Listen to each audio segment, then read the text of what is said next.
चरित्र आपण श्रवण केलेलं आहे. या चरित्राच्या बाबतीमध्ये आपल्या भारत देशाला भारत हे नाव का पडलं याचं सुद्धा आपण चरित्रकार या ठिकाणी श्रवण केलं. संपूर्ण जडभरत राजाच्या बाबतीमध्ये एक आणि दोन नाही, तर त्याचा उद्धार होत असताना पहिला राजाचा असणारा जन्म आहे राजवंशामध्ये. नंबर 2चा जन्म जर त्याचा कशामध्ये असेल तर त्याचा जन्म आहे हरणामधला. नंबर 3रा जर जन्म कुठं असेल तर तो जन्म आहे ब्राह्मण कुळामध्ये. 3 जन्मामध्ये स्वतःच्या बाबतीमध्ये त्यानं स्वतःचा असणारा उद्धार करून घेतला. त्याचे आपल्याला 3 जन्म माहिती आहेत, पण आपण इथं एवढे बसलो ना, सांगा बरं आपले किती जन्म इथून पाठीमागे झाले असं कोणाला सांगता येईल? कुणाला सुद्धा माहिती नाही. आपले जन्म किती झाले काही आपल्याला माहिती नाही. या जन्माच्या बाबतीमध्ये कुणालाही जन्म माहिती नाही, कारण आपल्या पदरामध्ये जर शिदोरी जर कोणती पडली असेल तर आपल्या पदरामध्ये एक शिदोरी पडलेली आहे. कोणती शिदोरी ती ऐका. कुणी म्हणेल गव्हाच्या पिठाची शिदोरी असेल, कुणी म्हणेल रव्याच्या पिठाची असेल, कुणी म्हणेल एखाद्यावेळेस लाडूची शिदोरी असेल, कुणी म्हणेल सोनपापडीची शिदोरी असेल. आता बदल झाला बरं का. पहिली शिदोरी वेगळी असायची, आता करण्याकरता शिदोऱ्या कोणी नाहीत.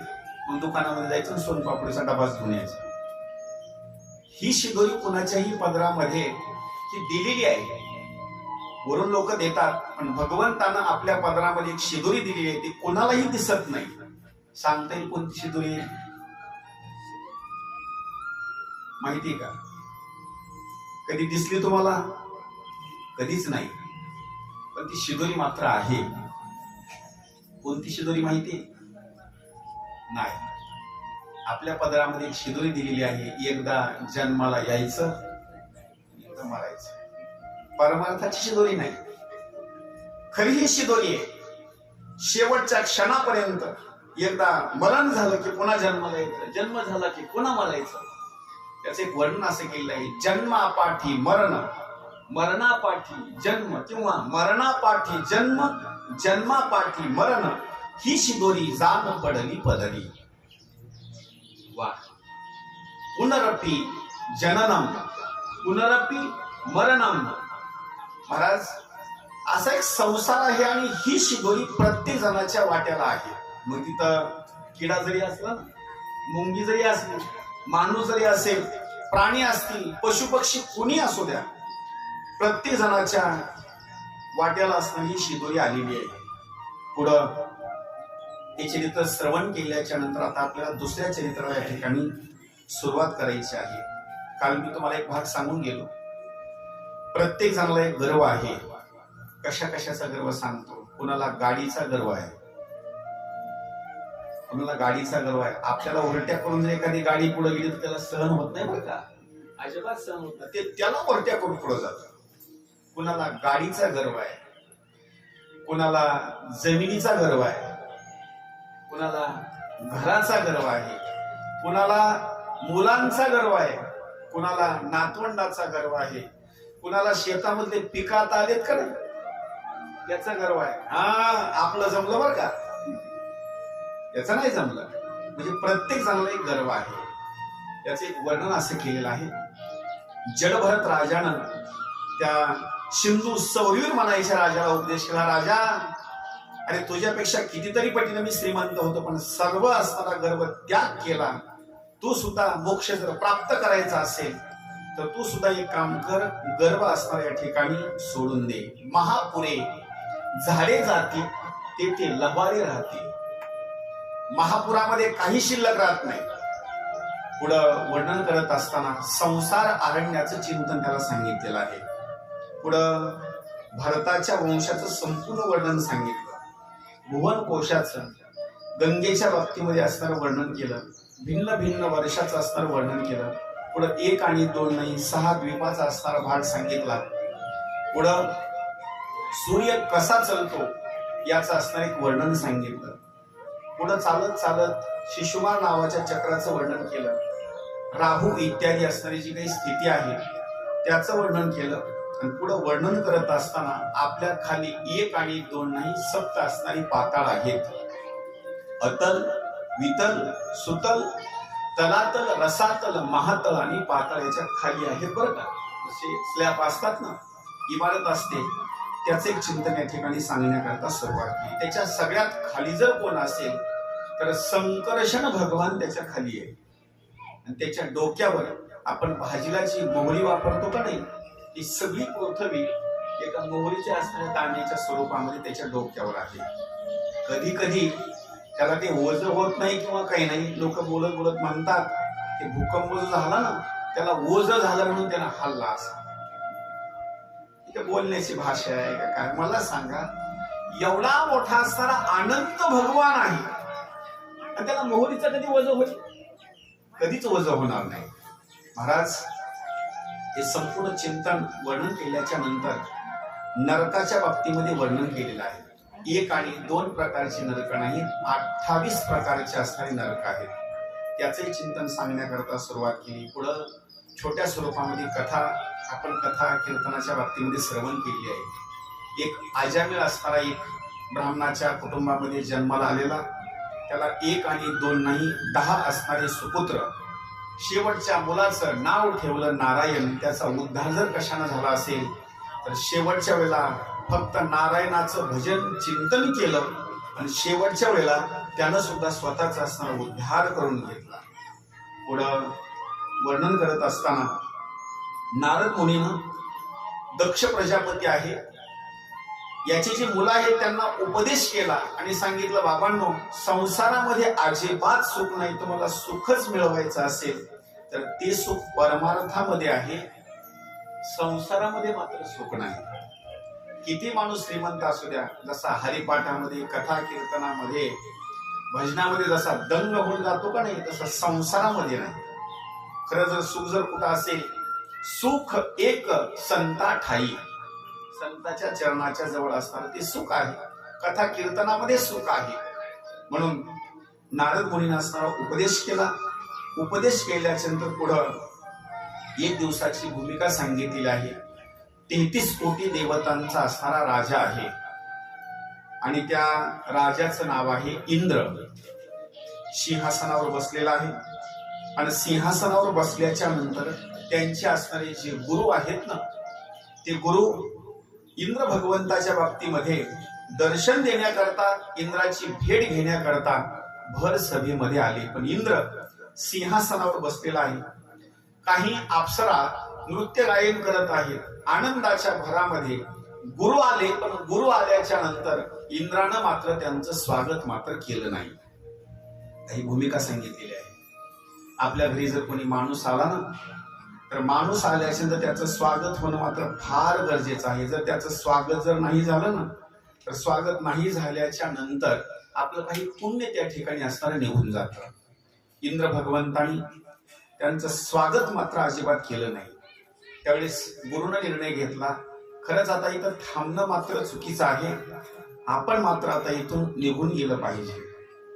गुरुनी काय केलं, इंद्र भगवंताच्या बाबतीमध्ये त्याग केला आणि त्याग केल्याच्या नंतर ते मात्र आपल्या घरी निघून आले. गुरुला असं वाटलं, इंद्राला आपली जी चूक आहे ती आता लक्षात येईल, माझे पाय पकडण्याकरता घरी येतील, पण आता मी मात्र त्यांना दर्शन देणार नाही. काय केलं बृहस्पतीने, इंद्र भगवंताला दर्शन द्यायचं नाही म्हणून घरामधूनच असणारं रूप मात्र अदृश्य करून टाकलं. काही गोष्टी लक्षात ठेवा, कुणा कुणाची कृपा असावी आपल्या घराच्या बाबतीमध्ये, आपल्या शरीराच्या बाबतीमध्ये किंवा आपल्या जीवनामध्ये. कृपा कुणाची असावी, एक कृपा देवाची असावी, देवाची. नंबर 2 साधू संतांची कृपा असावी. नंबर 3 कृपेच्या बाबतीमध्ये नंबर 3 ला आई वडील असावे.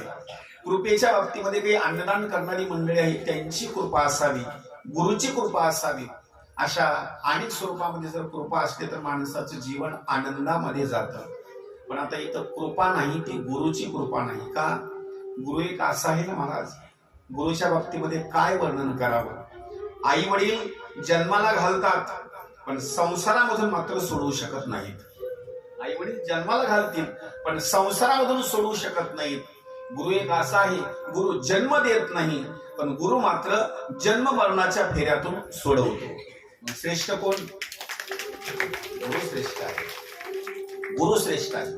त्याचं कारण एक आहे, या गुरुच्या बाबतीमध्ये जर वर्णन करायचं म्हटलं तर प्रभू श्रीरामचंद्रजी सुद्धा गुरुला शरण गेले.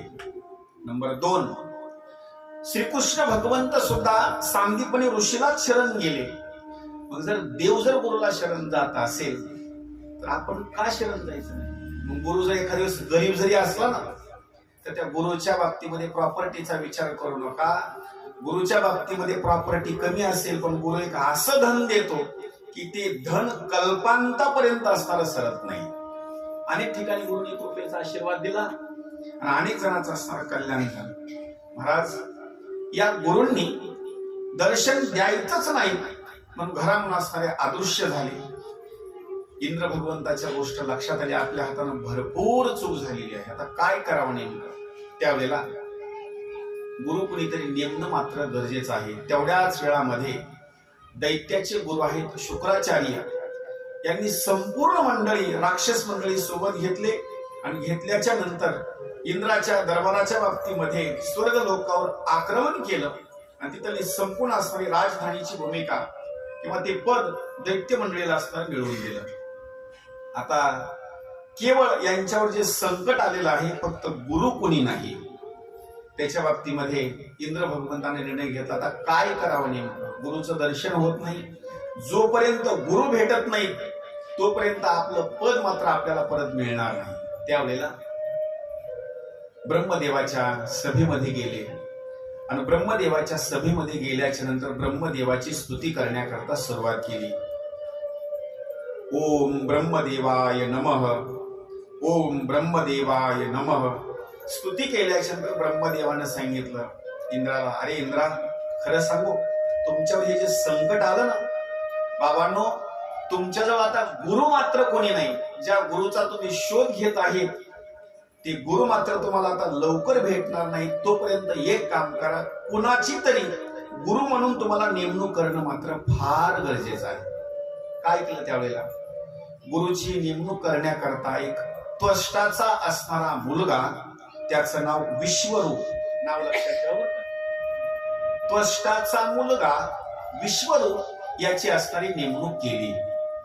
आता याचा एक भाग असा सांगितलेला आहे, हा त्वष्टाचा जो मुलगा आहे ना याचे वयाचं जर वर्णन जर करायचं म्हटलं तर तो तरुण आहे. इंद्राचं वय कुठं आणि त्या मुलाचं वय कुठं?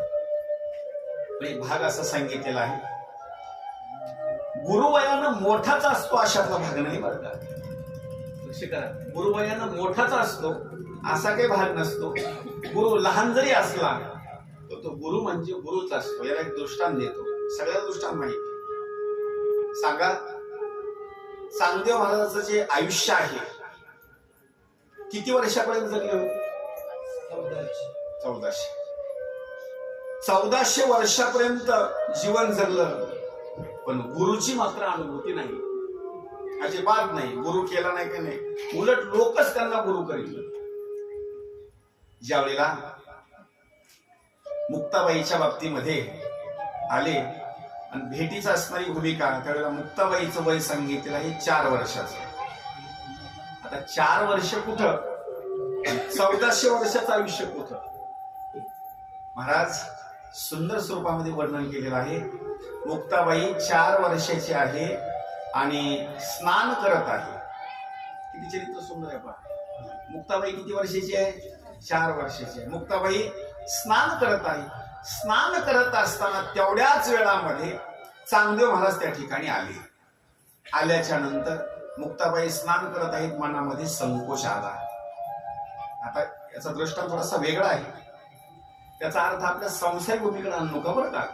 ते दोघंही त्या लेवलचे आहेत, तो दृष्टांत आपल्याकडे आणू नका. आता मुक्ताबाई स्नान करत आहे. हो, तुम्ही ते काय करा, तेवढी टीम उचला, त्यांना उठवा जरा, त्यांना इकडे बोला सगळे. हा, सगळे पानवाद इकडे, सगळे पानवाद. हा, मुक्ताबाईच्या वेळेला स्नान करू लागली. स्नान करत असताना चांगदेव महाराज त्या ठिकाणी आले चांगदेव महाराजांच्या मनामध्ये एक विकार आला. मुक्ताबाई स्नान करत आहे आणि आपण स्नान करत असताना अशा अवस्थेमध्ये त्यांची भेट घेण्याकरता कसं जाऊ. तेवढ्याच वेळेला मुक्ताबाईने एक शब्द वापरला, अरे चांगदेवा, अरे बाबा, मी स्नान करत आहे, माझं वय 4 वर्षाचं आहे, पण मला असं वाटतं आजपर्यंत तू गुरु मात्र केला नाही. चांगदेव महाराज कसं काय ओळखेलं.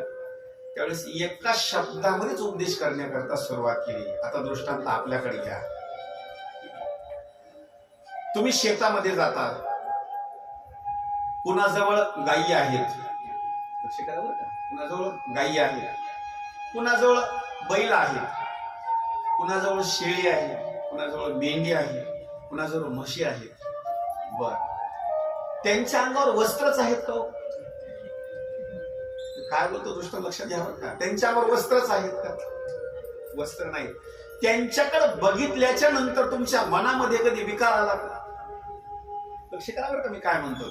त्यांच्या अंगावर वस्त्रच नाही, वस्त्र नसून तुम्ही त्यांच्याकडे जर बघितलं, कधी काही मनामध्ये संकोच वाटला का. कधीच नाही. त्यांच्याजवळ तुम्ही जाता, त्यांच्या मानाला पकडता, चारा टाकता, त्यांना पाणी पाजवता, पण मनामध्ये कधी विकार आला का. कधीच विकार नाही. मुक्ताबाईने एकच शब्द वापरला, अरे चांगदेवा, पशु पक्ष्याकडे जर बघितलं ना तर माणसाला कधीच विकार येत नाही. तसं एखाद्या वेळेस माया मोहाच्या बाबतीमध्ये जर एखाद्या वेळेस डोळ्याला एखादं दृश्य जर दिसलं तर माणसाच्या मनामध्ये विकार येऊ नये. कधीच विकार येऊ नये. त्यावेळेस चांगदेवानं सांगितलं, पटलं बरं का. आता 1400 वर्षापर्यंत जीवन जगलं, पण मुक्ताई खरं सांगतो, आज माझं जीवन या ठिकाणी सार्थक झालं. आता इथून पुढल्या कालावधीमध्ये मुक्ताई, तू माझी गुरु आणि मी तुझा असणारा शिष्य. एक प्रमाण आहे. स्वामी काज गुरु भक्ती, स्वामी काज गुरु भक्ती,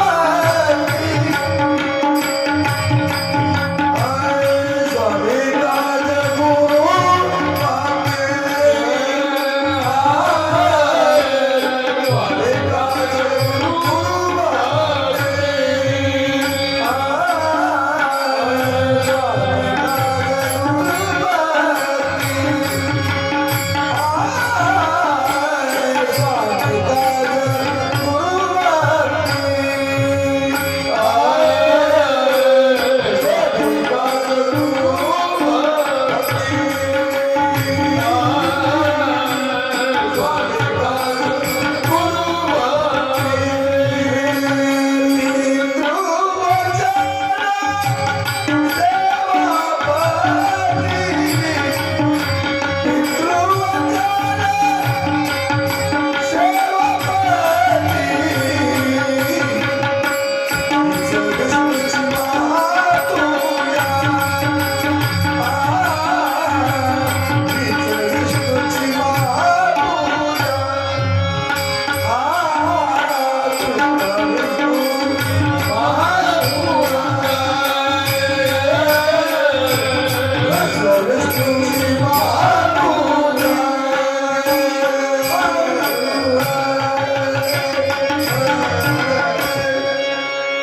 स्वामी काज गुरु गुरु भक्ती, पितृवचन सेवापती, हीच विष्णूची महापूजा, अनुभव नाही दुजा.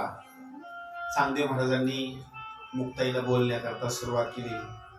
गुरुपुत्र झालो मुक्ताईचा, ज्ञान देव म्हणे आजी जन्मा आलो. लक्ष करा बरं का.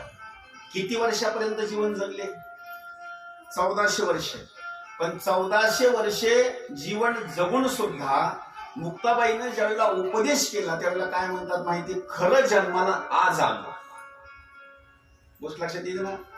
आणखी एक सांगतो तुम्हाला, कुणाचं वय जर 60 वर्षाचं झालं असेल आणि 65 वर्षाचं झालं असेल आणि त्यानं गळ्यामध्ये जर तुळशीची माळ घातलेली नसेल, पंढरपूरची यात्रा केलेली नसेल, कुठं 4 धामला गेला नसेल, कधी सप्त्यामध्ये आला नसेल, कधी हरिपाठाला आला नसेल, तर त्याचं जीवन म्हणजे चांगदेव महाराजासारखं. आणि जर 65 वर्षाच्या पुढे जर हरिपाठाला यायलाय, यात्रेमध्ये चालला, वर्गणी द्यायला, मग खरं सांगायचं खरा जन्माला आता आला बरं का. खरं जन्माला आता आला. आतापर्यंत काहीच उपयोगाचं नाही त्याचं. गुरु पुत्र झालो मुक्ताईचा. जायचं. म्हणून गुरुच्या बाबतीमध्ये गुरुचं वय किती आहे याचा मात्र विचार करायचा नाही. गुरुचं वय एखाद्या वेळेस कमी सुद्धा असू शकतं, पण ज्ञानाच्या बाबतीमध्ये त्यांची श्रेष्ठता असते.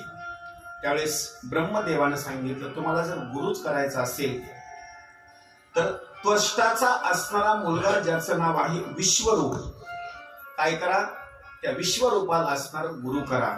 सांगितलं काही हरकत नाही, पण त्याचा थोडासा परिचय आम्हाला द्या ना.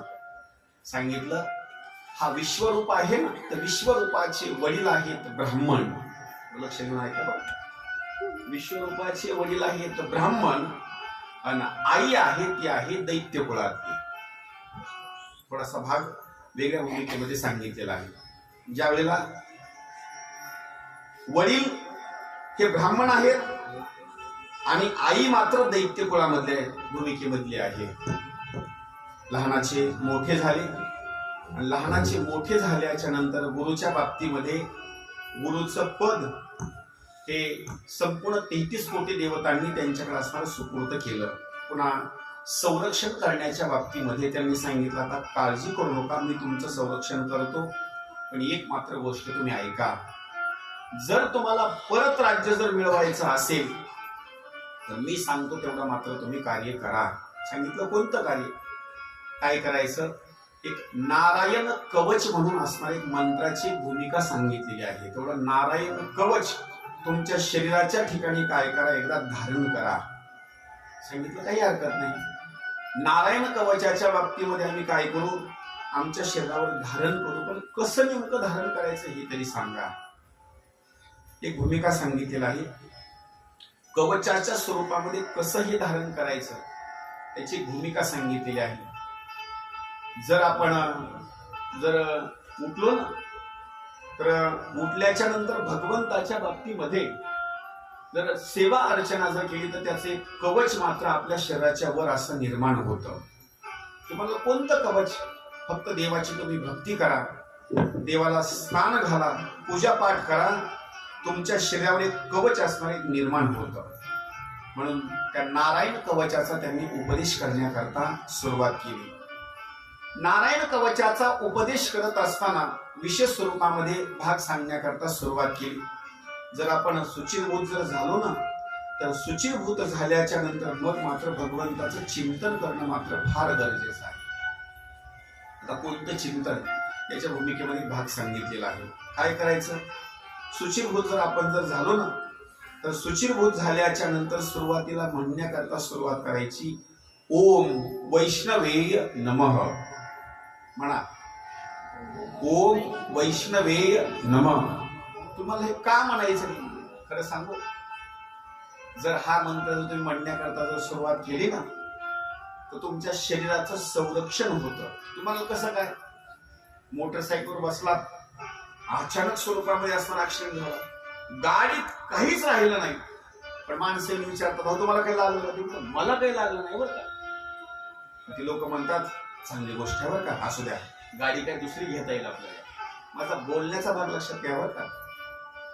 लोखंडामध्ये काहीच राहिलं नाही, लोखंडामध्ये, पण माणसाला मात्र थोडं सुद्धा असणारं लागलं नाही. त्याचं कारण सांगितलेलं आहे, माणसाच्या शरीरावर कुणाचं तरी कवच आहे, कुणाचं तरी कवच आहे, म्हणून त्याला काही सुद्धा लागलं नाही.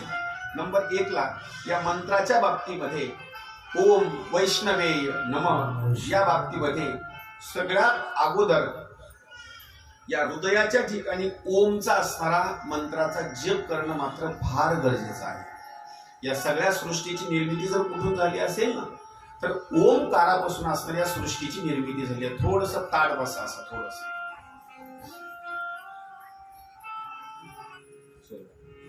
आणि सगळ्या जणांनी ओमकाराचा असणारा जप करायचा बरं का.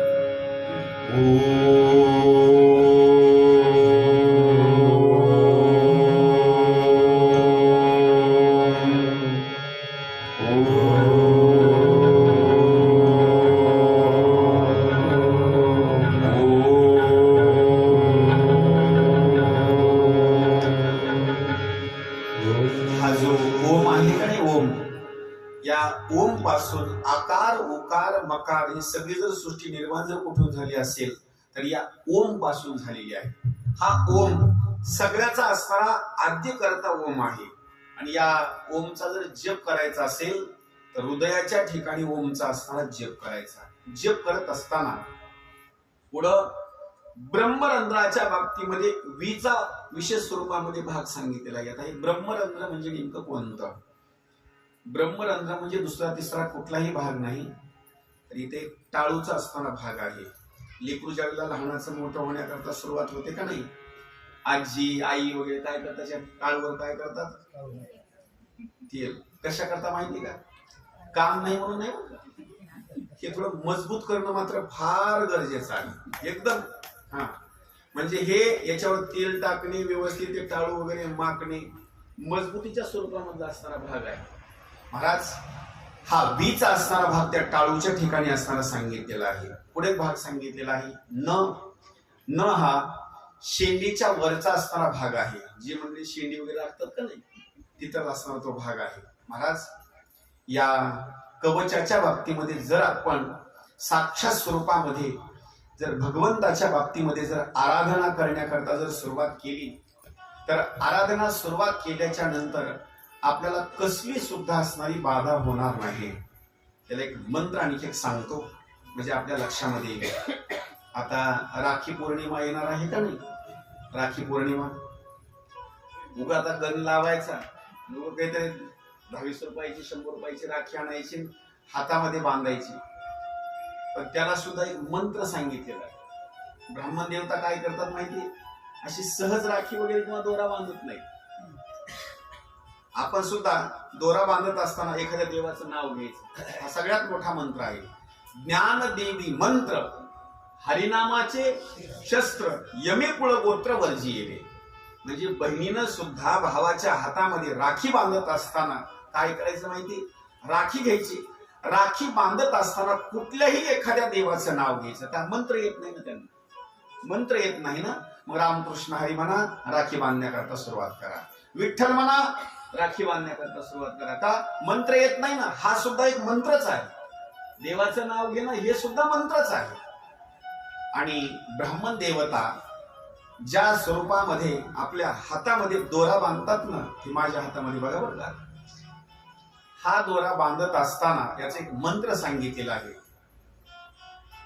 या मंत्राची असणारी जी भूमिका सांगितलेली आहे, ओम हरी तेन बद्धो बलिराजा दानवेंद्रो महाबलः तेन त्वां प्रतिबध्नामि रक्षेमाचल माचल. जर असा मंत्र म्हणून जर हातामध्ये जर दोरा बांधला ना, तर महाराज त्याला कुठेही फिरू द्या, त्याला भूताची भीती नाही. लक्ष करा बरं का, त्याला भूताची भीती नाही. त्यांना एखाद्या वेळेस तशा माणसाला कोणी जर अन्नामध्ये विष घालून जरी त्याला जेवण्याकरता दिलं ना, तो मरत नाही बरं का, विष सुद्धा तो पचवून टाकतो. कशाची भूमिका काय माहिती का, दोऱ्याची नाही बरं का. तुम्ही उद्याच्याला मोठमोठे दोरे बांधता, दोऱ्याची भूमिका नाही, दोऱ्याची भूमिका नाही. पावर कशाची येते, ती मंत्राची पावर आहे. म्हणून महाराज थोडं आणखी साईडला जाऊन बोलतो. माहेरची साडी पिक्चर तर बघितला आपण, बघितला. त्या पिक्चर मधलं असं एक वर्णन आहे, बहिणीनंच राखी बांधली, पण राखी बांधल्याच्या नंतर महाराज ज्या राखीच्या बाबतीमध्ये जो हात होता ना, त्याला मात्र काहीच झालं नाही. लक्षात आलं ना, दुसऱ्या हाताला असणारी जखम म्हणा किंवा तो हात निकामी झाला. म्हणून माझा बोलण्याचा भाग आहे, नारायण कवचाच्या बाबतीमध्ये आपल्या हाताच्या बाबतीमध्ये जर परिधान काय करायचं असेल तर नारायण कवचाच्या बाबतीमध्ये दोरा हात भाग आहेच, पण देवाचं नाम जप करा. तुमच्या शरीराच्या भोवती चक्र निर्माण होणार, तुमच्या शरीराला कधी सुद्धा विजा मात्र होणार नाही. म्हणून नारायण कवचाचा असणारा त्या इंद्र भगवंताला असणारा उपदेश केला. उपदेश केल्याच्या नंतर मग मात्र त्यांनी सुंदर स्वरूपामध्ये युद्ध खेळण्याकरता असणारी सुरुवात केली. पुढे मात्र एक वर्णन केलेलं आहे युद्धाच्या बाबतीमध्ये. हा जो विश्वरूप आहे का नाही, युद्ध इंद्र भगवंतांनी जिंकलं आणि युद्ध जिंकल्याच्या नंतर परत असणारं राज्य मिळालं. या राज्याच्या बाबतीमध्ये पुढे एक वर्णन केलेलं आहे. जो असणारा हा इंद्र भगवंत आहे. या इंद्र भगवंताच्या बाबतीमध्ये सुंदर स्वरूपामध्ये एक भाग पुढे सांगितलेला आहे. भाग असा सांगितलेला आहे, ज्या वेळेला हा जो विश्वरूप आहे, या विश्वरूपाच्या बाबतीमध्ये हा त्वष्टाचा मुलगा आहे. पण यानं काय करायचं, युद्ध जिंकल्याच्या नंतर यज्ञ करण्याकरता बसायचं. आणि यज्ञ करण्याकरता बसल्याच्या नंतर यज्ञ करत असताना मंत्र म्हणायचा. आणि मंत्र म्हणत म्हणतच अधूनमधून त्या मंत्राच्या भूमिकेमध्ये जो प्रसाद त्याला द्यायचा आहे, तर तो प्रसाद दैत्य मंडळीला द्यायचा. गुरु कुणाचा या देवाचा बरं का, पण अधूनमधून प्रसाद कुणाला देऊ लागला मंत्र म्हणून, दैत्याला. तुम्हाला असं काय करीत होतं, त्याचं कारण एक आहे, त्याची आई जी होती ना, ती आई मात्र दैत्य कुळामधली होती. म्हणून आईनं सांगितलं, बाळा तू फार हुशार आहेस, माझ्या सुद्धा गणगोताचा उद्धार कर ना. म्हणून यानं काय करायचं, शिदा सामुग्री सगळी विकून घ्यायची कुणाकडून, इंद्र भगवंताकडून. आणि मधून मधून प्रसाद कुणाला द्यायचा, दैत्य मंडळीला. त्याला आणखी दृष्टांत देतो, इथं सोडून सांगतो बरं. दुसऱ्या गावात आचार्य मंडळीकडे तुम्ही स्वयंपाक करण्याकरता लिस्ट घेऊन जा. तुम्ही जर तुम्ही लिस्ट घेऊन जर तिथं गेला तर त्यांना सांगितलं का, लिस्ट आम्हाला एकदा बनवून द्या, 5 किलो तेल लागत असेल तर 7 किलो सांगतात. इकडलं सांगण्यावर तिकडलं सांगतात. तिखट 1 किलो लागणार आहे, ते 2 किलो सांगतात. काजू बदाम वगैरे शरीरात टाकायचे ना आपल्याला, तर ते भरपूर भरपूर सांगतात. त्याचं कारण एक आहे, स्वयंपाक एकदा जर सुरुवात झालं तर आपलं स्वयंपाकाला माणूसच कोणी नसतं. आम्ही आळंदीकडलं सांगतो बरं का. मग ते महिला मंडळी काय करतात, कामाला येतानाच पिशव्या घेऊन येतात. आता पिशव्या आणायची काय गरज आहे मला सांगा, काही गरज नाही ना. पण स्वयंपाक एकदा सुरुवात झाला रे झाला, यांचं लक्ष कशाला असतं माहिती का, ते सामान फक्त भरायला चालू करायचं. माझा बोलण्याचा भाग असा आहे, मधून मधून या त्वष्टानं काय करायचं, तर या त्वष्टानं दैत्य मंडळीला सुद्धा असताना असा प्रसाद देण्याकरता सुरुवात करायची. त्या जो विश्वरूप आहे, या विश्वरूपाच्या बाबतीमध्ये त्याला 3 असणारे मस्तक किंवा 3 असणारे मुख सांगितले आहेत. या मुखाच्या बाबतीमध्ये नंबर 1, पहिला जो असणारा जो मुखाचा भाग आहे, एका मुखानं सोमरस प्यायचा. सोमरस म्हणजे कसा माहिती, एक वल्ली आहे, एक वनस्पती आहे, ते यज्ञामध्ये जाळावी लागते. आणि जाळल्याच्या नंतर वनस्पतीच्या बाबतीमधून त्याच्यामधून एक सोमरस निघतो. त्याची तुलना जर तुम्हाला करायचीच असेल तर अमृताच्या बरोबर त्याची तुलना करता येईल. नंबर 1, त्याला शिरकमल किती, 3. पहिल्या मुखानं सोमरसाचं असणारं पान करायचं. नंबर 1, त्याला दुसरं असणार एक मुख होतं, दुसऱ्या मुखानं टिंब टिंब घ्यायचा. कळाले ना. पहिल्या मुखानं सोमरस, दुसऱ्या मुखानं मद्य आणि तिसऱ्या मुखानं अन्न सेवन करायचं, म्हणजे जेवण करायचं. आपला खेळ तसाच आहे का, आपला खेळ तसा नाही बरं का. तंबाखू नाही, तसं नाही, तंबाखू सुद्धा ह्याच मुखानं, तंबाखू सुद्धा याच मुखानं, बर चहा सुद्धा याच मुखानं, अन्न सुद्धा याच मुखानं, टिंब टिंब त्याच्याकडे व्यवस्था तशी होती. 3 मुख त्याच्याजवळ होते. मद्यप्राशन करायचं म्हटलं तर मद्यप्राशन करण्याकरता तेच मुख वापरायचं. नंबर 2, जेवण करायचं त्याच्याकरता सेपरेट मुख. नंबर 3 असणारा भाग सांगितला सोमरसाचा भाग. जर आमरस जवळ आलं तर आमरस सुद्धा त्याच मुखानं असणार, तो प्यायचा. राग असणारा आला इंद्र भगवंताला आणि त्याचं शिरकमल असणार उडवलं. शिरकमल उडवल्याच्या नंतर 3 शिरकमल होते.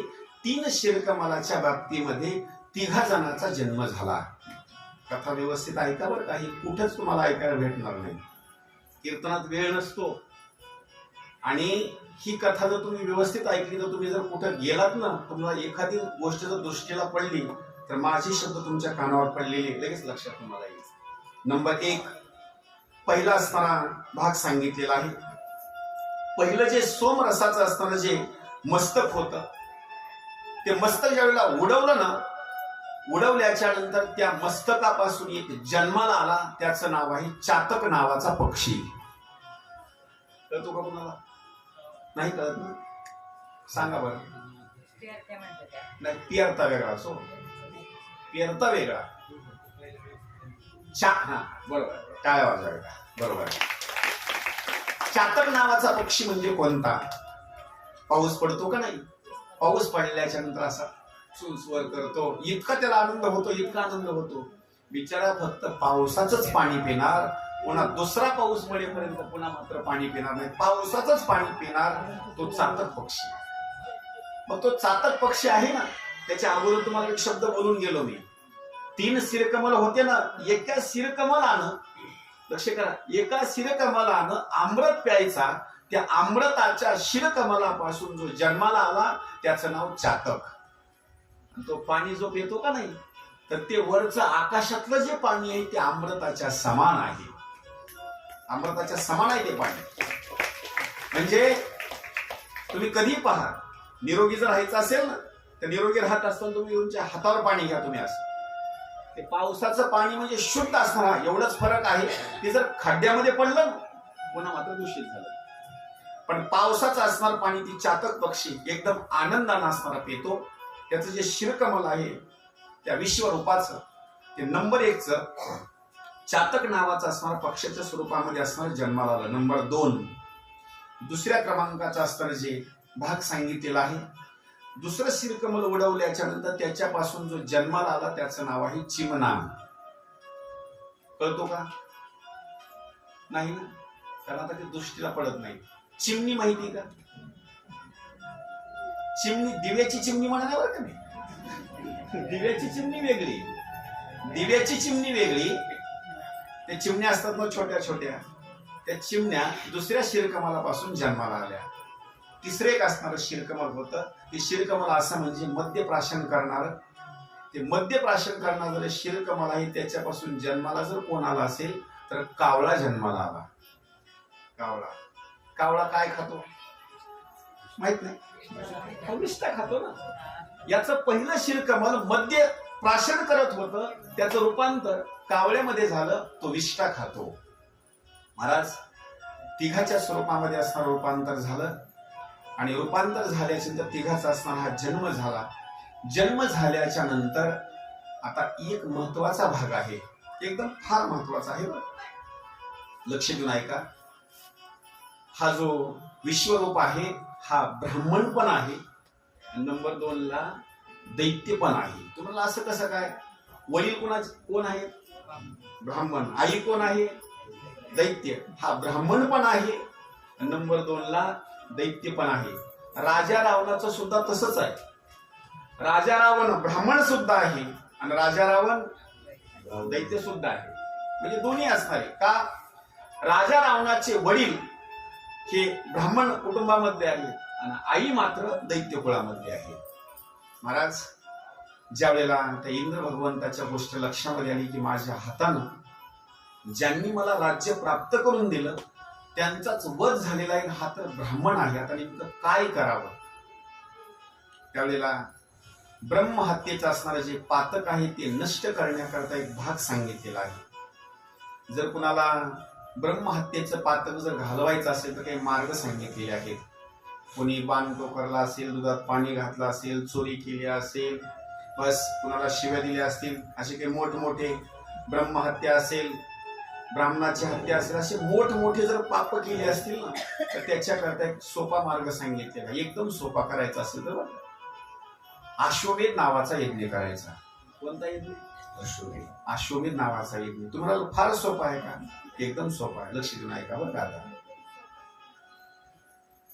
कमीत कमी एक आताच्या काळामध्ये 10-15 लाख रुपयाचा अगोदर घोडा विकत आणायचा,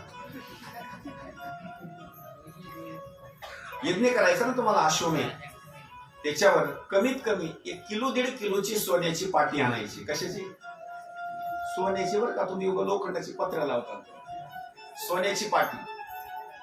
आणि ती पाठी त्याच्या कपाळापाशी लावायची आणि त्याच्यावर स्वतःच असणारं नाव टाकायचं. तो घोडा प्रथमी तलावर सोडायचा आणि पाठीमागे आपले लोक असे सोडून द्यायची की ज्याच्यामध्ये हिंमत असेल त्यांनी तो घोडा पकडायचा, त्याच्यासोबत युद्ध खेळायचं. मी तर सांगतो, असा जर घोडा आपल्या गावातून जर सोडला तर मी म्हणतो जास्तीत जास्त 2 घरापर्यंत जाईल. 3ऱ्या घराला लगेच त्याला धरतील. त्याला कशा करता कुणीच कुणाला कमी नाही. महाराज, हा अश्वमेध नावाचा यज्ञ करत असताना कुणी दान धर्माच्या बाबतीमध्ये जर मागण्या करता जर आलं ना, तर संकोच करायचा नसतो. त्याला दान धर्म देऊन टाकायचं असतं, मागल ते. आणि पृथ्वी तलाच्या बाबतीमध्ये सगळा घोडा फिरून आल्याच्या नंतर पुन्हा मग त्याला यज्ञाच्या बाबतीमध्ये आहुती देणं किंवा त्याचा वध करणे हा भाग सांगितलेला आहे. पण इथं इंद्र भगवंताने निर्णय घेतला, मला मात्र अश्वमेध नावाचा यज्ञ करायचा नाही. माझं पाप मला वाटून द्यायचं आहे का, तर राजा आहे. आता त्यानं पाप वाटून देत असताना किती जणाला पाप वाटून दिलं ते लक्ष देऊन ऐका.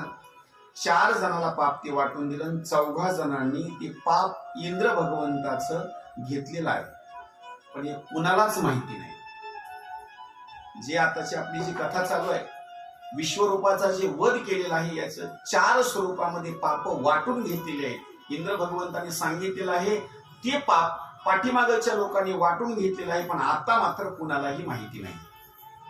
ही कथा मला इथं सांगायची आहे. नंबर 1, पहिल्या क्रमांकाला जर पाप पुन्हा वाटून घेतलं असेल तर पृथ्वी मातेनं ते पाप वाटून घेतलं. तुम्हाला कसं वाटून घेतलं?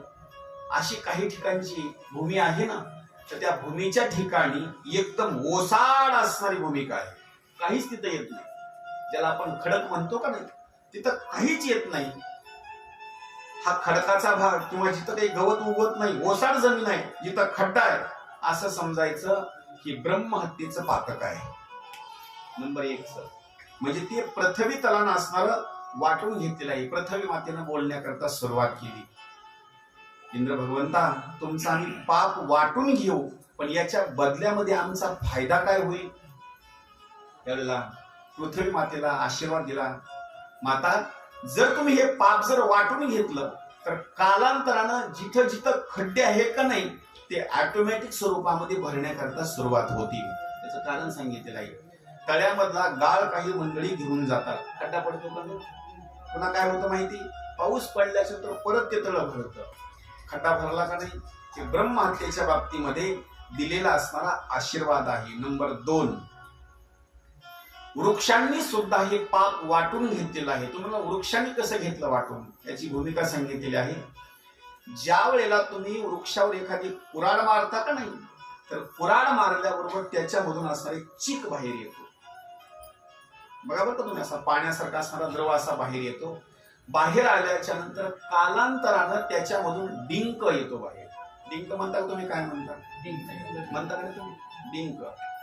तुम्हाला खाण्याकरता त्याची आवड आहे, लक्ष करा, पण तो डिंक आपल्याकरता चांगला आहे, पण झाडाकरता ते पाप आहे. लक्षात ही गोष्ट, आपल्याकरता चांगला आहे, आपल्याला विकत घेऊन खावं लागतं काही जणांना, जर भेट नाही गेला तर. त्या झाडाकरता ते पाप आहे आणि ब्रह्महत्येचं पाप आहे. ते झाडाच्या वाटासं बाहेर येण्याकरता सुरुवात होते. पुढे एक भाग सांगितलेला आहे, ते झाडानं पाप वाटून घेतलं आणि झाडाने इंद्र भगवंताला प्रार्थना केली, देवा, हे तुमचं पाप आम्ही वाटून घेऊ, याच्या बदल्यामध्ये आम्हाला काय मिळेल? त्यावेळेस इंद्र भगवंतांना आशीर्वाद दिला, जर तुम्ही हे माझं पाप जर घेतलं ना, तर तुमच्या ठिकाणी एखाद्या कोणी जर घाव घातलेला असेल किंवा एखादा फटा जर तोडलेला असेल, तर फटा तोडून सुद्धा त्या फट्याच्या ठिकाणी परत फुटण्याची भूमिका होईल. लक्षात येईल का?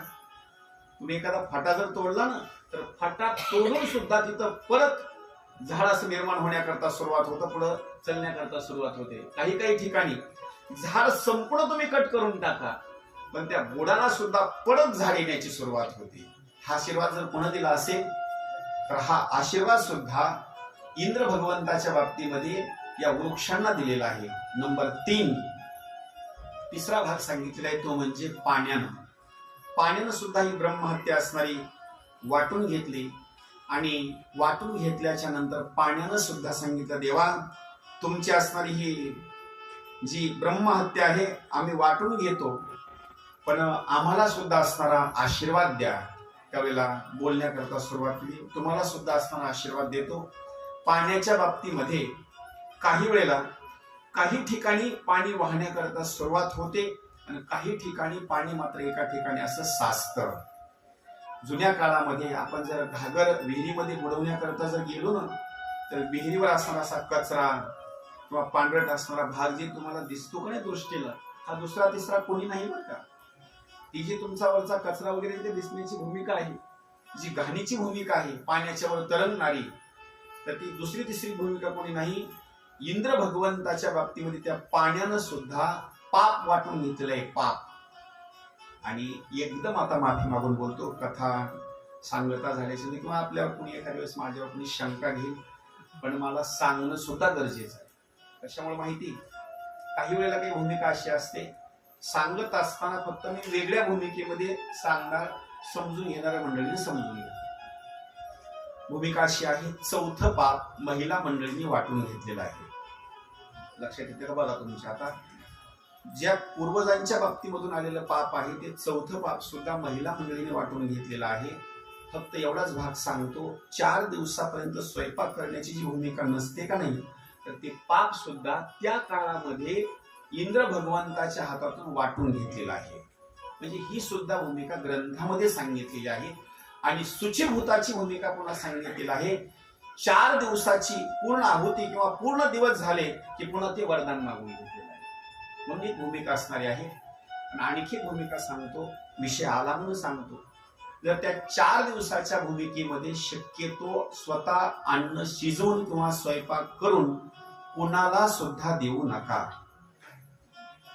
कुणाला सुद्धा देऊ नका बरं का. त्याचं कारण एक आहे, दुसऱ्या मंडळीच्या बुद्धीच्या बाबतीमध्ये असणारं परिवर्तन होतं. त्याचे माफी मागून बोलतो, कारण ही जी दोषाची भूमिका सांगितलेली आहे, पाठीमागच्या कालावधीमध्ये हे ब्रह्महत्येचं असणारं पातक आहे. म्हणून याचा परिणाम जी मुलं बाळ आहेत ना, त्यांच्यावर सुद्धा त्यांचा परिणाम होतो, कारण त्यांच्या बुद्धीवर त्याचा परिणाम होतो. त्याचं कारण एक आहे, तेवढ्या कालावधीमध्ये तुम्ही पुन्हा कोणीही स्वयंपाक घेऊ शकता, पण तो स्वयंपाक मात्र द्यायचा नाही बरं का. लक्ष करून ऐका कथेच्या बाबतीमध्ये. म्हणून हे 4 स्वरूपामध्ये असणारं पापाची एक असणारी भूमिका सांगितलेली आहे. म्हणून हे सगळं जे पाप आहे, हे पाप वाटून घेत असताना 14 जणांनी घेतलेलं आहे. पाणी आहे, वृक्ष आहे, नंबर 3 ला पृथ्वी आहे, आणि नंबर 4 ला असणारे महिला आहेत. अशा स्वरूपामध्ये या पापाची असणारी विभागणी झाली. आणि विभागणी झाल्याच्या नंतर इंद्र भगवंतानं राज्य करण्याकरता सुरुवात केली. पुढली कथा आपल्याला श्रवण करायची आहे. अगोदर एक भजन म्हणू, पुढली असणारी कथा या ठिकाणी. लक्ष्मी सारंगधर सीतापती रघुवीर राधा गोविंद. लक्ष्मी सारंगधर सीतापती रघुवीर राधा गोविंद. राधा गोविंद कुमारी पांडुरंग. राधा गोविंद कुमारी पांडुरंग. राधा गोविंद कुमारी पांडुरंग.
काही मंडळी टाळ्या वाजवल्या, पण काही मंडळी टाळ्या वाजवल्या नाही बरं का. आता जोरात टाळी वाजवायची. मी सुंदर स्वरूपामध्ये भजन म्हणतो आता. टाळी जोरात वाजवायची बरं का.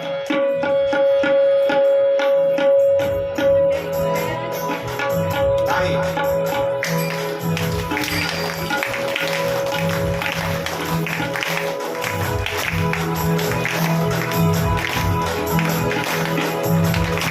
टाळी टाळी.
या कथेच्या बाबतीमध्ये जी आपल्याला कथा या ठिकाणी श्रवण करायची आहे, या कथेच्या बाबतीमध्ये आतापर्यंत आपण जी कथा श्रवण केली, त्या कथेच्या बाबतीमध्ये ब्रह्महत्येचं असणारं जे पातक आहे, हे पातक संपूर्ण 4 स्वरूपामध्ये असणारी विभागणी झाली आणि 4 लोकांनी असणारी या बाबतीमध्ये विभागणी करून असणाऱ्या, वाटण्या करून असणाऱ्या घेतल्या. महाराज पुढे एक वर्णन केलेलं आहे. या विश्वरूपाचा अंत केल्याच्या नंतर आणि वध केल्याच्या नंतर सगळ्यात जास्त जर दुःख कुणाला झालं असेल तर त्या दुःखाच्या बाबतीमध्ये वर्णन केलेलं आहे. ते दुःख झालं वडिलांना. त्याचं कारण एक सांगितलेलं आहे.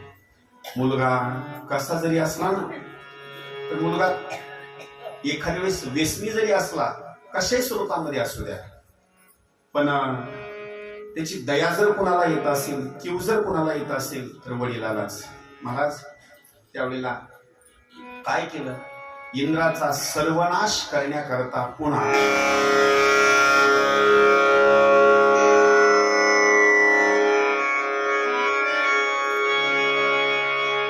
इंद्राचा सर्वनाश करण्याकरता ज्या वेळेला या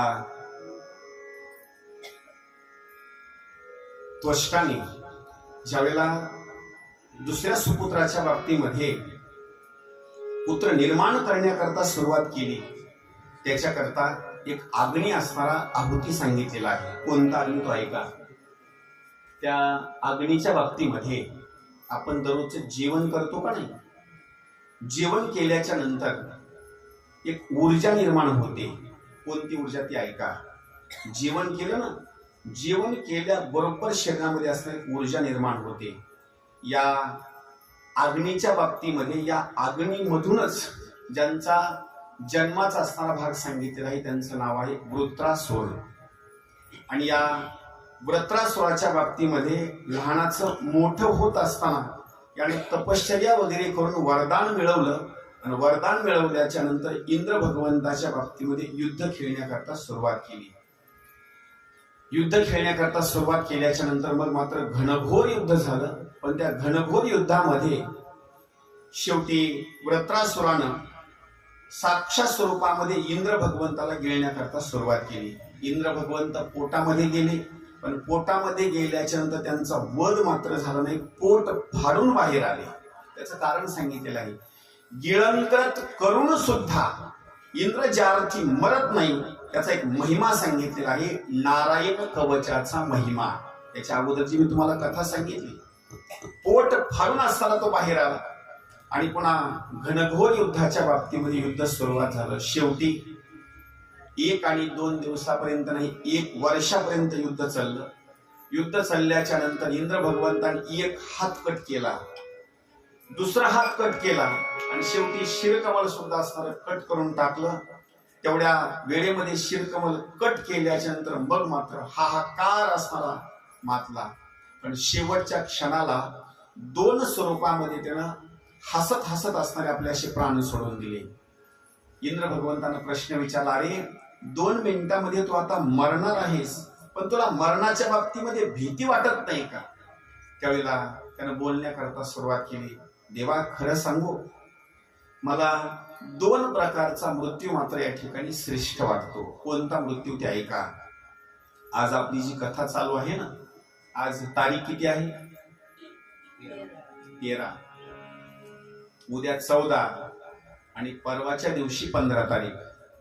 त्या दिवशी काय आहे? 15 ऑगस्ट. बरं का, असे काही माणसं आहेत ना, 15 ऑगस्टला झेंडा वंदनाला सुद्धा जात नाही.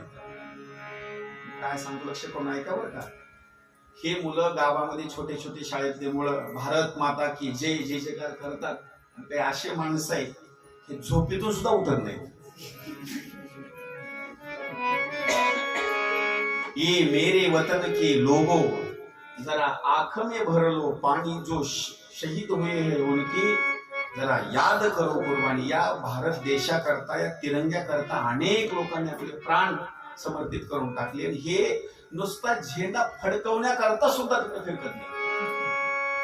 कमीत कमी वंदना देणं, तिथं जाऊन दर्शन घेणं, असा हात करणं हे सुद्धा गरजेचं आहे हो. म्हणजे आपला स्वाभिमान, आपलं खरं दैवत जर काय असेल तर आपलं ते झेंडाच आपल्या या ठिकाणी आहे. या झेंड्याकरता अनेक जणांना बलिदान दिलं. महाराज इथे वर्णन सांगितलेलं आहे.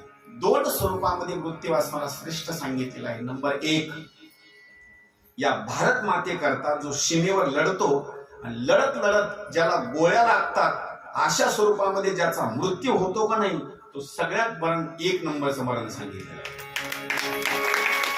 पाठीमागं सरायचंच नाही, अजिबात पाठीमागं सरकायचं नाही. ते गोळ्या घेत असताना पाठीवर घेत नाहीत बरं का.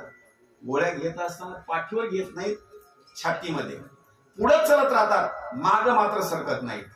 महाराज असं जर मरण जर कुणाला जर येत असेल ना, किंवा एखाद्या मरण असं आलं तर त्याच्याकरता शहीद सांगतात. शहीद तो देशाकरता असताना शहीद झाला. महाराज ते नंबर 1चं मरण सांगितलेलं आहे की ते मरण चांगल्या स्वरूपामध्ये सांगितलेलं आहे. मग असे तर लोक भरपूर मरत आहेत. याला काही श्रेष्ठत्वाची सांगितली का भूमिका? अजिबात नाही.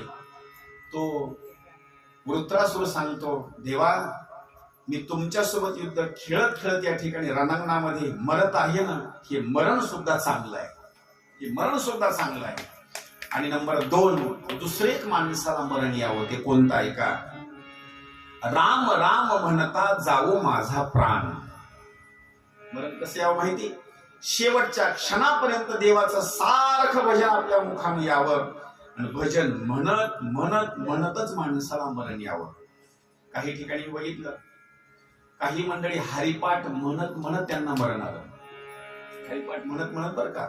म्हणजे असं मरण माणसाला यावं, हे 2 स्वरूपामध्ये मरणाची भूमिका सांगितली आहे. महाराज ज्यावेळेला वृत्रासुराच्या बाबतीमध्ये त्याला मरण आलं ना, मरण आल्याच्या नंतर मग मात्र चांगल्या स्वरूपामध्ये इथं प्रश्न विचारलेला आहे. तो प्रश्न असा आहे, परीक्षित राजा शुकाचार्य महाराजांना प्रश्न विचारतो, महाराज हा जो दैत्य कुळामध्ये जन्माला आलेला आहे ना वृत्रासुर, अहो मरणाची भीती प्रत्येक जणाला आहे, पण याला भीती का वाटली नाही याचं कारण सांगा. याच्याकरता सुंदर स्वरूपामध्ये असणारी कथा सांगितलेली आहे. हा जो दैत्य आहे ना वृत्रासुर, पहिल्या जन्मामध्ये याची जर कथा जर ऐकायची म्हटलं ना, तर पहिल्या जन्मामध्ये हा चित्रकेतू म्हणायचा राजा होता. राजा कोणता? चित्रकेतू नावाचा राजा. हे राजे सुद्धा तुम्हाला कुठं ऐकण्याकरता मिळणार नाही बरं का, हे भागवतामध्येच ऐकण्याकरता मिळते. एक एक राजा असा होऊन गेलेला आहे, त्याचं चरित्र जर डोळ्याच्या समोर जर ठेवलं ना, तर आपल्या फायद्याला सुद्धा ती कथा येते. या चित्रकेतूच्या बाबतीमध्ये एक दृष्टांत दिलेला आहे ना, कथा सांगितलेली आहे. त्या चित्रकेतू म्हणायच्या राजाला 1 आणि 2 नाही, 1 कोटी पत्न्या होत्या. ऐकायला ना तुम्ही, किती पत्न्या होत्या? 1 कोटी. संख्या लक्षात येईल का? 100 लाखाचा 1 कोटी. किती पत्न्या होत्या? 1 कोटी पत्न्या. तुम्ही म्हणत असाल भांडणं किती असेल घरी? अजिबात नाही, अजिबात नाही. 1 कोटी पत्न्या. पण 1 कोटी पत्न्या असून सुद्धा महाराज कोटी पुत्र संतती नाही. राजा सर्व गुण संपन्न, कुठल्याही गोष्टीमध्ये कमतरता नाही, पण पोटी मात्र पुत्र संतती नाही. एक दिवस नारद मुनी आणि अंगिरा नावाचे ऋषी त्या ठिकाणी आले. ऋषी आल्याच्या नंतर सहज स्वरूपामध्ये नारद मुनीनं प्रश्न विचारण्याकरता सुरुवात केली. चित्रकेतू, अरे बाबा, कुठल्या गोष्टीची कमतरता आहे का? कुठल्या गोष्टीची कमतरता? त्यावेळेस नारद मुनीला सांगितलं, देवा खरं सांगू, मला कुठल्याही गोष्टीची कमतरता नाही.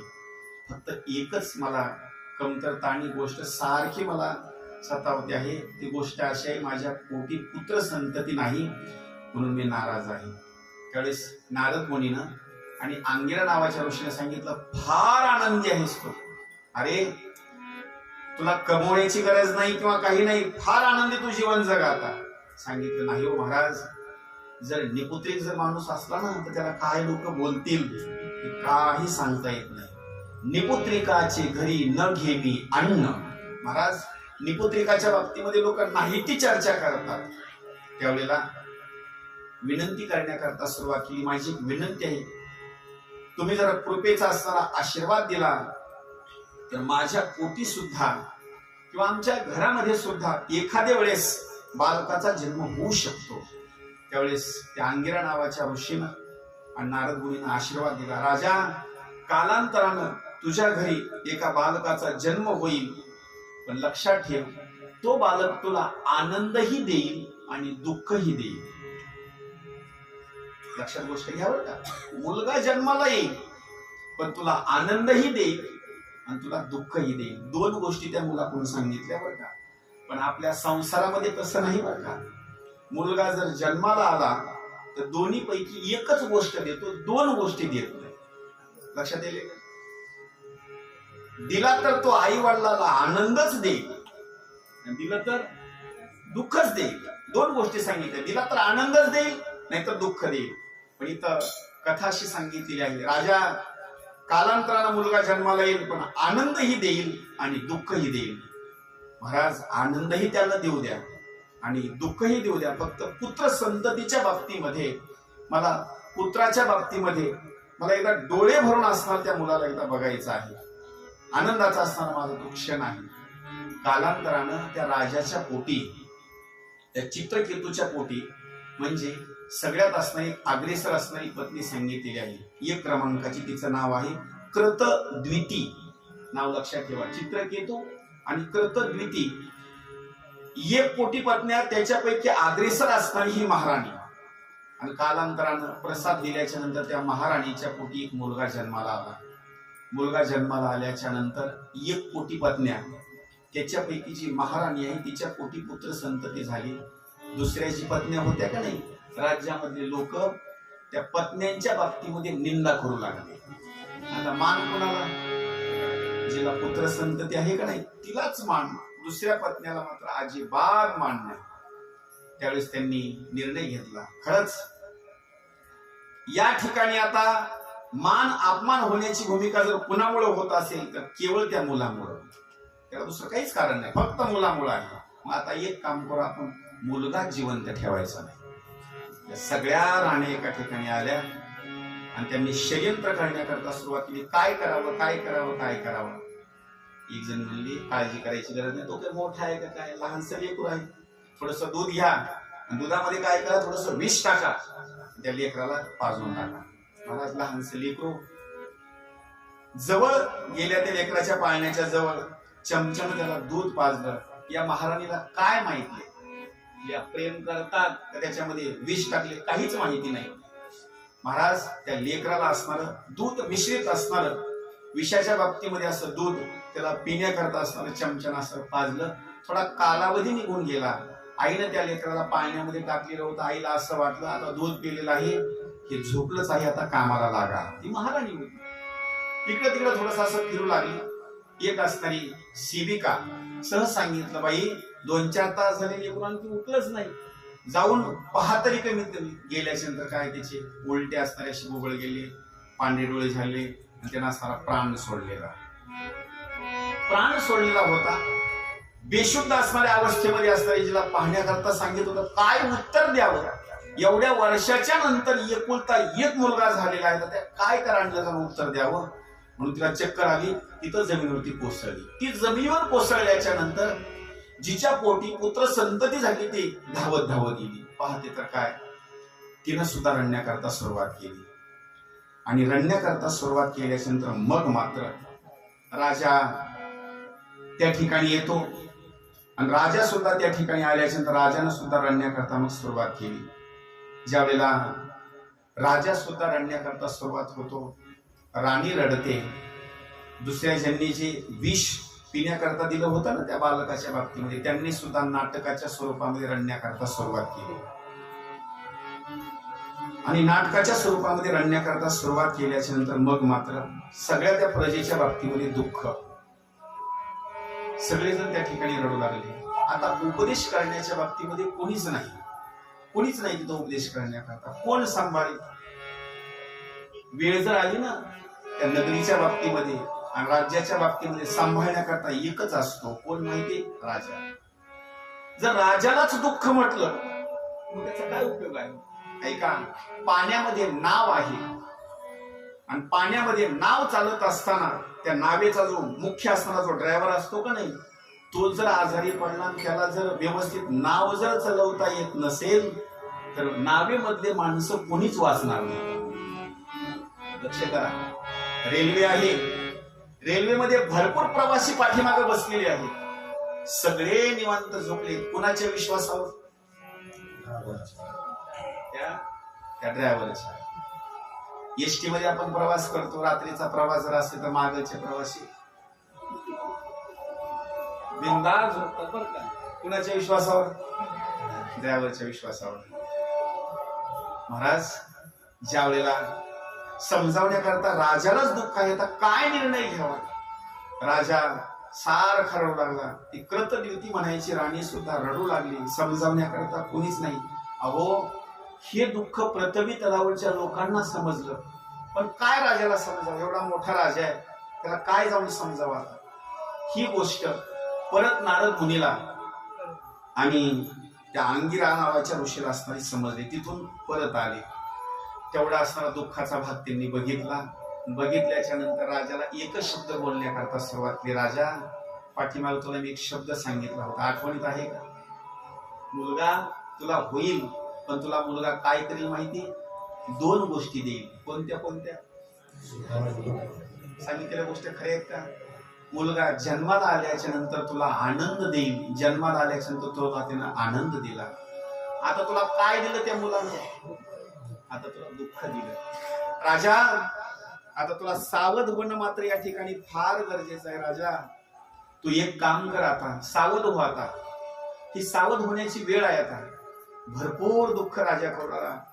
ज्याला दुःख झालं का नाही, त्याच्या घरचं माणूस मरण पावलं, भरपूर लोक येतात, त्याला समजावून सांगण्याचा प्रयत्न करतात, शांत व्हा, शांत व्हा. ते का मंडळी शांत होत नाहीत माहिती? त्याचं कारण एक सांगितलेलं आहे. हे शांत म्हणण्या व्हा एवढं दुःख एवढं कमी नसतं, ते दुःख फार मोठं असतं. ज्यावेळेस राणी रडते, राजा रडतो, जवळचे अनेक असणारी मंडळी रडण्याकरता सुरुवात होतात, उपदेश करतात, पण उपदेश मात्र मानवत नाही. आता कसा त्यांना समजावून सांगण्याचा भाग करावा? त्यावेळेस नारद मुनींना अंगिरा नावाच्या ऋषीनं सांगितलं, राजा, अरे तुझ्या मुलाला आम्ही आत्ता जिवंत करतो, आता थोडं शांत हो. मग मात्र सगळ्याजणी डोळे वगैरे पुसले आणि डोळे पुसल्यानंतर त्यांना आता आनंद वाटला. आता लेकराला उठवतात, आता काही रडण्याची गरज नाही किंवा काही नाही. त्यावेळेस थोडेसे डोळे पुसले, सांगितलं, महाराज माझ्या मुलाला आता उठवा. सांगितलं, बाबा आता उठवतो, काळजी करू नको. काय केलं नारद मुनी आणि अंगिरा नावाच्या ऋषीनं? त्या लेकराला त्याच्या शरीरामध्ये जे प्राण निघून गेलेले होते ना, ते प्राण परत आणले. सांगितलं, बाळा उठ, तुझ्याकरता ही आई रडत आहे, तुझ्याकरता ही वडील रडत आहे, तुझ्याकरता एवढं गणगोत आपतेष्ट प्रजा रडत आहे. आता तरी उठ. या सगळ्या जणांना एकदा हसून एकदा तुझा एकदा चेहरा दाखव, जरा यांना बोलण्याकरता सुरुवात कर, डोळे उघड जरा थोडेसे. ते लेकरांना काय बोलण्याकरता सुरुवात केली ते ऐका, हे महत्वाचं आहे बरं का, फार महत्वाचं आहे. ते लेकराचे असे प्राण असे मध्ये आणल्याच्या नंतर लेकरानं हसून बोलण्याकरता सुरुवात केलं. नारद मुनी, अंगिरा नावाचे ऋषी, तुम्ही म्हणतात मला उठ, प्राण माझे परत आणत आहेत आणि एकदा बोलण्याकरता सांगतात, आणि तुझ्या आई वडिला करता उठ म्हणून सांगता ना, पण कौनाचे माई बाप, कौनाचे गणवत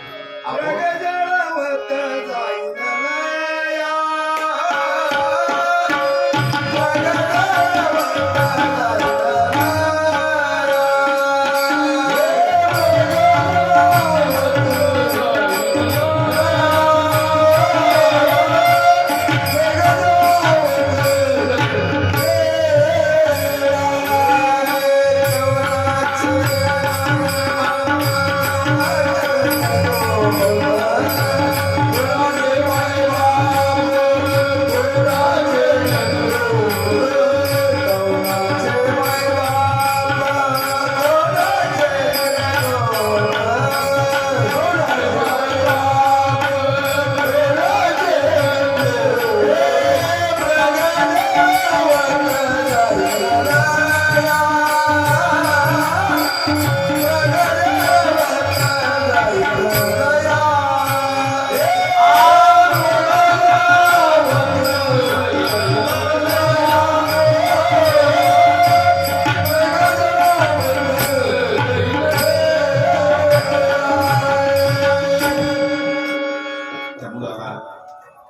उठवण्याकरता सांगितलं. त्यावेळेस मुलानं काय केलं? बोलण्याकरता सुरुवात केली. मी कुणाकरता उठवू आणि कुणाकरता या ठिकाणी बोलण्याकरता सुरुवात करू? तुम्ही ज्या आईचं नाव या ठिकाणी मला सांगता आणि ज्या वडिलाचं नाव सांगता ना, खरं सांगू, इथून पाठीमागे काही माझे 1 आणि 2 जन्म झाले नाहीत, हजारो लाखो जन्म झाले. कोणत्या आई वडिला करता उठू मी? शब्द लक्षात येईल का? तुम्ही मला उठ म्हणता ना, कोणत्या आई वडिला करता या ठिकाणी मी उठू? त्याचं कारण सांगितलेलं आहे. इथून पाठीमागच्या जन्मामध्ये अनेक आई वडील माझे होऊन गेलेले आहेत. महाराज, एवढाच उपदेश त्या लेकराचा ज्यावेळेला आई वडिलांनी ऐकला ना, त्यावेळेला त्यांच्या गोष्टी लक्षात आलं. खरं सांगू, इथं आपल्या हातानं काम करण्याकरता देवानं आपल्याला एका माया पाशामध्ये फसवलेलं आहे. कोणालाच माहिती नाही. इथं देवानं काय केलं माहिती? सगळे नाते गोटी इथं तयार केले आणि तयार केल्याच्या नंतर देवाला आपल्याकडून काम करून घ्यायचं आहे. इथं पती पत्नीचं नातं जमवलं, आई वडिलाचं नातं या ठिकाणी जमवलं, प्रत्येक जणाच्या गणगोताच्या बाबतीमध्ये नातं इथं जोडलं आणि माणसं याच्यामध्येच असणारे असे गुरफटून गेले. महाराज, सावध होई बापा, काळ लागला, बस सावध हो. इथं भूमिका एक अशी सांगितली, इथं कोणी सुद्धा कोणाचं नाही, कोणीच कोणाचं नाही या ठिकाणी. त्यावेळेला उपदेशाच्या बाबतीमध्ये वर्णन केलं आणि वर्णन केल्याच्या नंतर त्याच चित्रकेतून पुन्हा उपदेश घेतला नारद मुनीचा. अरण्यामध्ये निघून गेला आणि अरण्यामध्ये निघून गेल्याच्या नंतर संकर्षण भगवंताची स्तुती करण्याकरता सुरुवात केली. 1 आणि 2 दिवसापर्यंत नाही, फक्त 7 दिवसापर्यंत सेवा केली. 7 दिवसापर्यंत 7 दिवसापर्यंत सेवा केल्याच्या नंतर संकर्षण भगवंत प्रसन्न झाले. प्रसन्न झाल्याच्या नंतर त्याला विद्याधराचं असणारं रूप दिलं. आनंदाच्या भरामध्ये तो विहार करू लागला, फिरू लागला. पण एक दिवस विमानामध्ये बसून फिरत असताना भगवान शंकर पार्वती मातेला मांडीवर घेतलेलं आहे. मोठमोठे ऋषी मुनी सभेमध्ये बसलेले आहेत आणि सभेमध्ये बसल्याच्या नंतर आकाश मार्गाने याचं विमान जाऊ लागलं. विमान जात असताना खाली उतरला आणि खाली उतरल्याच्या नंतर सहज बोलण्याकरता त्यांना सुरुवात केली. अहो, हे स्वतःला दिगंबर समजतात, संत समजतात, साधू महात्मा समजतात आणि यांना एवढं सुद्धा कळत नाही. एवढी मोठी सभा आहे आणि एवढ्या मोठ्या सभेमध्ये आपल्या पत्नीला मांडीवर बसवलेलं आहे. हे लोक विचार करतात बरं का फोटोवर बघितल्याच्या नंतर. खरं सांगू, तुम्ही पार्वती मातेला नुसती पत्नी म्हणून पत्नीच म्हणू नका.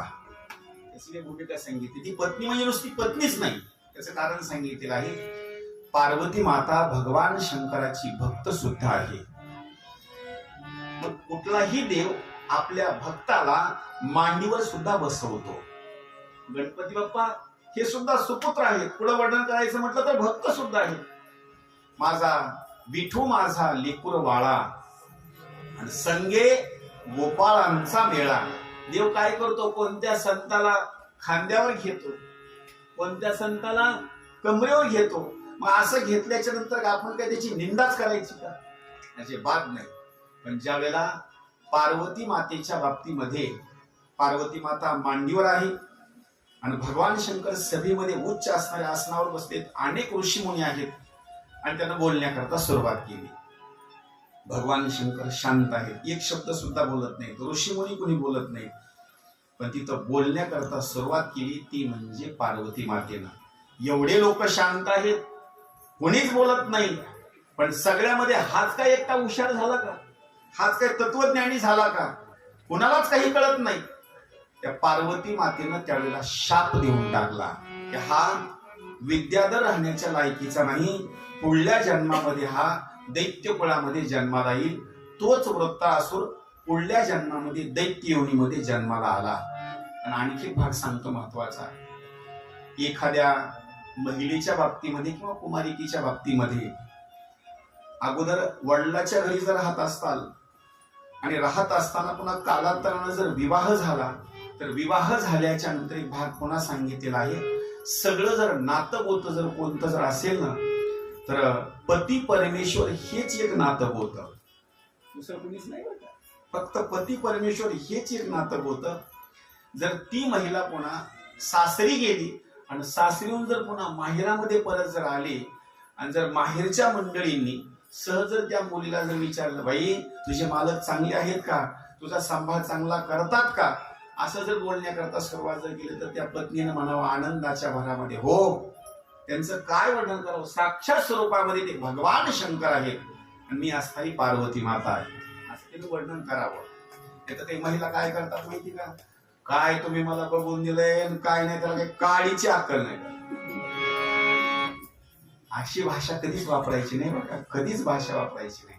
आणि आणखी पुढली गोष्ट आहे का, माहेरामध्ये जर आपण आलो ना, तर माहेरामध्ये आल्याच्या नंतर जर माहेरच्या मंडळींनी जर त्या मुलीच्या बाबतीमध्ये जर तिच्या मालकाची निंदा जर माहेरामध्ये जर कोणी करत असेल तर त्या मुलीने लगेच सांगायचं, त्यांच्या बाबतीमध्ये एक शब्द सुद्धा बोलायचा नाही. कशा करता माहिती, पार्वती मातेनं एवढे जे शब्द वापरलेले आहेत ना, कशा करता माहिती, फक्त आपल्या पतिदेवाची निंदा होऊ लागली म्हणून शाप देऊन टाकला.